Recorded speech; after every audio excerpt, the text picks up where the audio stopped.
జగన్మోహన్ రెడ్డి గారి మీద ద్వేషాన్ని పెంచుతూ ప్రజలలో ఏ విధమైనటువంటి అబద్ధాలు ప్రజలకు చెప్పారో ఈ యెల్లో మీడియా కానీ, కూటమి ప్రభుత్వం గానీ అందరికీ తెలిసిందే.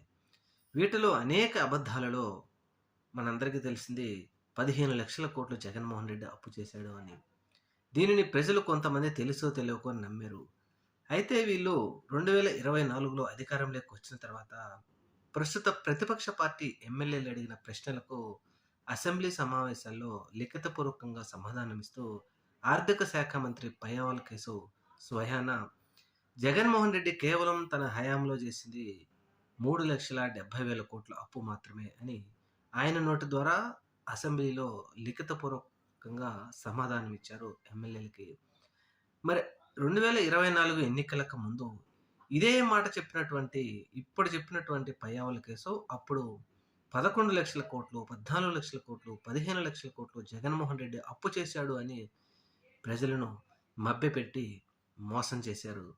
మరి ఇప్పుడు అసెంబ్లీలో లిఖితపూర్వకంగా ఇచ్చిన సమాధానం కరెక్టా?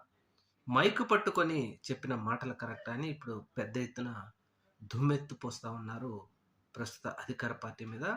జగన్మోహన్ రెడ్డి గారి మీద ఈ విధమైనటువంటి అబద్ధాలు చెప్తారా? ప్రజలను నమ్మించి మోసం చేస్తారా? అని చెప్పేసి పెద్ద ఎత్తున నెటిజన్లు కూడా విమర్శిస్తా ఉన్నారు.